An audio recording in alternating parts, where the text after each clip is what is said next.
বন্ধুরা good morning সকলকে, সবাই কেমন আছো? তো দেখো সকাল সকাল তোমাদের দাদাভাই কতগুলো চিংড়ি মাছ নিয়ে এসছে, এগুলো দিয়ে বলে পটল চিংড়ি খাবে। তো এইগুলো এখন আমি কেটে নেবো, তো তোমরা দেখতে থাকো ভিডিওটা। তো আমার মাছ দেওয়া হয়ে গেছে, এই দেখো কতগুলো মাছ তোমাদের দেখালাম না, আর এই দেখো এই কটা মাছ হয়ে গেছে। দেখো অল্প একটু মাছ, তো মাছটা সেরকম ভালোও না, তো মাছটা এরকম নরম হয়ে গেছে। তোমাদের দাদাভাই একটু দেখে নিয়ে আসতে পারিনি মাছটা বাজার দিয়ে, যাই হোক কি করা যাবে। তো আমি কেটে কুটে নিয়েছি, এই দেখো ধোয়াও হয়ে গেছে, এখন আমি রান্না করবো। দেখো এত তাড়াহুড়ো করছি, মেয়েরা স্কুলে যাবে, দেখো এখন ভাত দিতে পারিনি। তুমি দেখো ভাত এখনো উপর করা, তো এখানে এই দেখো ডিম ভাজছি, আর এখানে মেয়েগুলো খাওয়ার জন্য বসে আছে।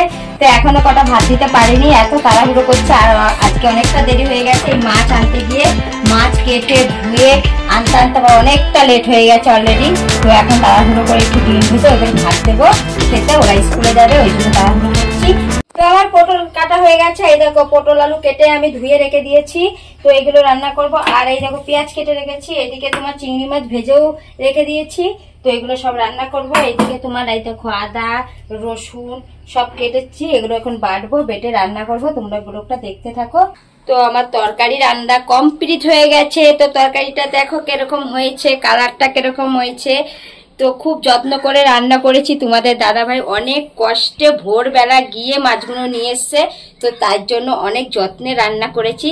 তো তোমরাও বলবে কমেন্ট করে যে কিরকম হয়েছে তরকারিটা, ঠিক আছে? আর এইখানে ব্লগটা শেষ করলাম, টাটা বাই বাই।